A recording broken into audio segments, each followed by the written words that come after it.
ಒಂದು ಕಡೆ ಸ್ವತಃ ನಾನು ಯಶವಂತ್ ಕಳೆದ 2 ದಿನಗಳ ಹಿಂದೆ ಯುವ ರಾಜಕಾರಣಿ ಅತಿತ್ ಅಂಬರ್ಕರ್ ಅಂತೇಳಿ ಒಂದು ಇಂಟರ್ವ್ಯೂವನ್ನು ಮಾಡಿದ್ವಿ. ಇಂಟರ್ವ್ಯೂ ಮಾಡುವಂಥ ಸಂದರ್ಭದಲ್ಲಿ ಅತಿತ್ ಅಂಬರ್ಕರ್ ಅವರು ಕೂಡ ಏನೋ ಒಂದಷ್ಟು ಇಂಟರ್ವ್ಯೂ ವೇಳೆ ಮಾತನಾಡಿದರು. ಅದ್ರ ಬಗ್ಗೆ ಒಂದಷ್ಟು ಕ್ಲಾರಿಫಿಕೇಷನ್ ಕೊಡಬೇಕು ಅಂತೇಳಿ ಅತಿತ್ ಅಂಬರ್ಕರ್ ಅವರು ನಮ್ಮ ಸ್ಟುಡಿಯೋಗೆ ಬಂದಿದ್ದಾರೆ.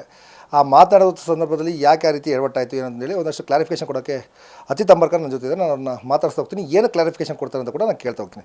ಸರ್, ಒಂದು ಇಂಟರ್ವ್ಯೂ ಮಾಡುವಂಥ ಸಂದರ್ಭದಲ್ಲಿ ಒಂದು ಕ್ಲಾರಿಫಿಕೇಷನ್ ಕೊಡಬೇಕು ಅಂತ ಬಂದಿದ್ದೀರಿ. ಏನು ಕ್ಲಾರಿಫಿಕೇಷನ್ ಸರ್? ಈಗ ಮೊನ್ನೆ ಇಂಟರ್ವ್ಯೂ ಮಾಡೋಂಥ ಸಂದರ್ಭದಲ್ಲಿ ನಾನು ನಮ್ಮ ಮುಸಲ್ಮಾನ್ ಬಾಂಧವರಿಗೆ ಸ್ವಲ್ಪ ಬೇರೆ ಬೇರೆ ರೀತಿಯಾಗಿ ತಪ್ಪಾಗಿ ಮಾತಾಡಿದ್ದೆ. ಹಾಗಾಗಿ ಅವರಿಗೆಲ್ಲ ತುಂಬ ಮನಸ್ಸಿಗೆ ನೋವಾಗಿದೆ. ನಾವು ಅವರು ತುಂಬ ಈಗಲ್ಲ, ತುಂಬ ವರ್ಷದಿಂದ ಜೊತೆಯಲ್ಲಿರೋರು. ನಾನು ಯಾವತ್ತಿಗೂ ಆ ಥರ ಮಾತಾಡೋದು ಅದೊಂದು ಕೆಟ್ಟ ಗಳಿಗೆ. ಆ ಗಳಿಗೆನಲ್ಲಿ ಏನಾಗಿದೆ ಅದು ನಾನು ಅದಕ್ಕೆ ಕ್ಷಮೆ ಇರಲಿ ಅಂತ ನನ್ನ ಮುಸಲ್ಮಾನ್ ಬಾಂಧವರಿಗೆ ಎಲ್ಲರಿಗೂ ಕೇಳ್ತೀನಿ. ಅದ್ರ ಜೊತೆಯಲ್ಲಿ ಈಗ ಒಂದು ಇನ್ಸಾನಿಯತ್ ಅಂದರೆ इंसानी क्या तभी एक काम ख़राब काम किया था, इंसानी करते. अभी वो इंसान ख़राब काम करने वाले वो क्या रहे, तो भी आगे इंसानियत के हिसाब से हमें मुसलमान बांधवों के साथ क्या रहे, तो भी हमें उनके साथ रहे को उनके साथ रहते हमें.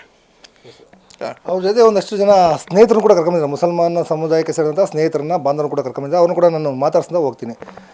ಹೇಳಿ ಸರ್. ಈಗ ಅತಿತ್ ಅಂಬರ್ಕರ್ ಬಗ್ಗೆ ಸರ್, ಅವರು ನಮಗೆ ಭಾಳ 15-20 ವರ್ಷದಿಂದನೂ ಭಾಳ ಪರಿಚಯ. ಅವರು ನಮಗೆ ರಾತ್ರಿ ಫೋನ್ ಮಾಡಿ ನಾನು ಹಿಂಗೆ ಮಾತಾಡ್ಬಿಟ್ಟೇನಂದ್ರು. ನಮಗೆ ಯಾವಾಗಲೂ ಆ ಥರ ಮಾತಾಡಲಿಲ್ದರು. ಈ ಥರ ಯಾಕೆ ಮಾತಾಡ್ಬಿಟ್ರು ನಮಗೆ ಆಶ್ಚರ್ಯ ಆಗ್ಬಿಡ್ತು.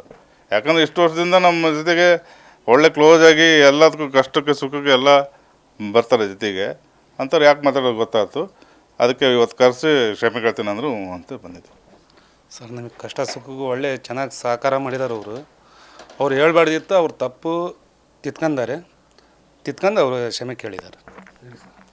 सब कौन से प्रॉब्लम में भी हमने साथ दिए उन्होंने, कभी हमने नहीं कर को बोले नहीं, कभी हमें 15 साल से देख रहे उन्होंने इंसान वैसे नव्वे क्या कि बाई मिस्टेक हुआ रहा ना.